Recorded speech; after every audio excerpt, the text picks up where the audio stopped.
मेरी जिंदगी के सबसे खूबसूरत सनराइजेस में से एक यहीं मुझे नीलगिरी की पहाड़ियों में देखने को मिला था। चाय के बागान, मिस्टी माउंटेन्स, ठंडी हवा और वो फेमस टॉय ट्रेन। ऊटी देखने में एकदम परफेक्ट हिल स्टेशन जैसा लगता है। लेकिन जब हम यहाँ पीक समर हॉलीडेज में आए तो एक सवाल मेरे मन में बार बार आया, क्या हम ऊटी गलत समय पर आ गए हैं? हमने बैंगलोर से अपनी यात्रा पूरी एक्साइटमेंट के साथ शुरू की। प्लान बहुत सिंपल था, मैसूर में नाश्ता, फिर Bandipur national park, Mudumalai tiger reserve और फिर ऊटी पहुंचने से पहले विंडलॉक डाउन। सुबह करीब 10:30 बजे तक हम बंदीपुर पहुंच भी गए थे। सब कुछ प्लान के ही हिसाब से चल रहा था, लेकिन यहीं से चीजें धीरे धीरे बदलने लगीं। कर्नाटका तमिलनाडु बॉर्डर से ठीक पहले ट्रैफिक रुक गया। लंबी लाइन, 1 घंटा, फिर दूसरा घंटा बीता। करीब 2 घंटे बाद समझ आया हर गाड़ी की चेकिंग हो रही थी। और अचानक हमारा परफेक्टली प्लान्ड मॉर्निंग जंगल के बीच एक लंबे इंतजार में बदल गया था। लेकिन जैसे ही हमने बंदीपुर पार करके मुदुमलाई टाइगर रिजर्व में इंटर किया, सब कुछ वापस से बदल गया। ट्रैफिक गायब हो गई और दोनों तरफ ऊंचे ऊंचे पेड़ के बीच खुली सड़क पर हमारी गाड़ी ने वापस से रफ्तार पकड़ ली। ऐसा लगा कि सुबह की सारी भागदौड़ यहीं पीछे छूट गई। सच कहूं तो यह पूरा रास्ता जो बंदीपुर नेशनल पार्क और मुदुमलाई टाइगर रिजर्व के बीच से गुजरता है, नो डाउट इंडिया के सबसे खूबसूरत हाईवेज में से एक है। फिर धीरे धीरे रास्ता नीलगिरी की पहाड़ियों की तरफ चढ़ने लगा। नजारे और भी खूबसूरत होते गए और फिर हम एक ऐसी जगह पहुंचे जहां दोनों तरफ ऊंचे ऊंचे यूकलिप्टस के पेड़ दिखाई दे रहे थे। यह इतना सुकून भरा लगा कि सुबह का सारा फ्रस्ट्रेशन यहीं खत्म हो गया। अगर आप बैंगलोर से ऊटी जा रहे हैं तो यहाँ थोड़ी देर रुकना जरूर। वैसे बता दूं, यह अकेली खूबसूरत जगह नहीं है। इस रूट में आगे आपको needle view point, Pykara lake and falls, Wenlock downs और पाइन फॉरेस्ट जैसे कई खूबसूरत स्पॉट मिलेंगे। हमने कुछ समय बिताया नीडल व्यू पॉइंट पे और विंडलॉक डाउन्स में, खुले पहाड़, ठंडी हवा और एक अलग ही सुकून के बीच। जब तक हम ऊटी पहुंचे शाम हो चुकी थी, तो हमने कहीं जाने की जल्दी नहीं की। बस मार्केट में एक छोटा सा वॉक ले लिया, जिससे हमें ऊटी शहर का पहला एक्सपीरियंस मिला। मार्केट में चारों तरफ रोशनी थी, लोगों की हलचल भी। साथ ही अप्रैल का महीना होने के बावजूद रात में ठंड महसूस हो रही थी। अगले दिन हमने साइट सीइंग शुरू की और तभी हमें असली तस्वीर दिखी।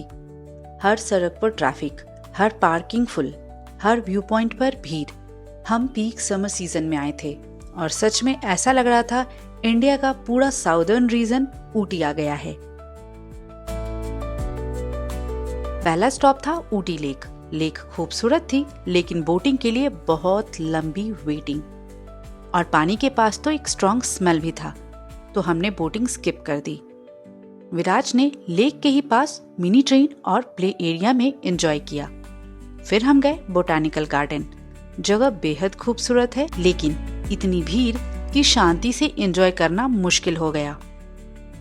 मुझे पता था कि ऊटी में भीड़ होगी, लेकिन इतनी होगी यह नहीं सोचा था। हर एक फेमस टूरिस्ट स्पॉट भीड़ से भरा था और हर जगह शोर शराबा था। और शायद इसलिए इस ट्रिप का सबसे खूबसूरत हिस्सा किसी टूरिस्ट स्पॉट पर नहीं था, बल्कि हमें मिला हमारे स्टे में। हमने स्टे बुक किया था ऊटी के आउटस्कर्ट्स में, चाय के बागानों के बीच। न ट्रैफिक न भीड़, बस सुकून। और वही सुकून हम ढूंढ रहे थे। हमने हमारी शाम यही सुकून के साथ वॉक करते हुए बिताई और धीरे धीरे चाय के बागानों से भरे पहाड़ों को शाम की रोशनी में सुनहरे होते हुए देखा। अगले दिन हमने एक्सपीरियंस लिया नीलगिरी माउंटेन रेलवेज का, जहां दिल से का famous song Chaiyya Chaiyya shoot हुआ था। हमने ऊटी से कुन्नूर तक का ट्रैवल किया था इस ट्रेन से और इन रूट व्यूज काफी अमेजिंग थे। कुन्नूर मुझे ऊटी से काफी शांत लगा। यहाँ भीड़ कम थी और चाय के बागान भी ज्यादा खूबसूरत दिख रहे थे। साथ ही हमने यहाँ सिम्स पार्क भी एक्सप्लोर किया। जिसके बाद हम वापस ऊटी की ओर निकल पड़े। इन रूट हम आज टोटेपेटा पीक भी गए। यहाँ से नीलगिरी पहाड़ों का शानदार व्यू दिखाई देता है, लेकिन यहाँ भी वही कहानी थी। इतनी ज्यादा भीड़ कि कहीं बैठकर शांति से उन खूबसूरत नजारों को महसूस करना मुश्किल हो गया था। शाम तक हम स्टे पर लौट आए, वही स्टे जो चाय के बागानों के बीच बसा हुआ था। और जैसे ही वहां पहुंचे, मानो सारा सुकून वापस मिल गया हो। और अगली सुबह हमने कुछ ऐसा देखा जिस वजह से ऊटी ट्रिप और भी ज्यादा खास बन गई। सुबह अपने बेड से ही मैंने सूरज को पहाड़ों के पीछे से धीरे धीरे निकलते देखा। चाय के बागानों पर फैलती हुई सुनहरी रोशनी और पक्षियों की आवाज। एंड ऑनेस्टली वो मोमेंट मेरी लाइफ का one of the most amazing sunrises में से एक बन गया, जिसे मैं आज भी याद करती हूँ। आज का दिन हमें बैंगलोर वापस लौटना था और वापसी में हम पाइन फॉरेस्ट भी गए। ऊंचे ऊंचे पाइन के पेड़ों से घिरी यह जगह एकदम सिनेमैटिक दिखती है, लेकिन पीक सीजन की रियलिटी हमें यहाँ भी फेस करनी पड़ी। यहाँ भी काफी ज्यादा भीड़ थी।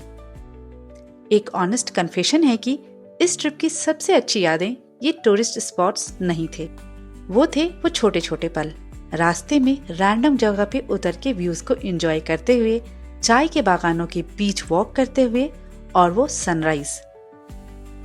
मेरे हिसाब से ऊटी बहुत ही खूबसूरत जगह है और ये क्वीन ऑफ हिल स्टेशंस का टाइटल डिजर्व भी करती है। लेकिन अगर आप इसे सच में एंजॉय करना चाहते हैं तो peak season, specially long weekends avoid करिए। मेरी सलाह है सही समय पर जाएं, धीरे धीरे एक्सप्लोर करें और मेन भीड़ भाड़ वाले टूरिस्ट स्पॉट्स के अलावे ऑफ बीट जगहों को भी एक्सपीरियंस कीजिए।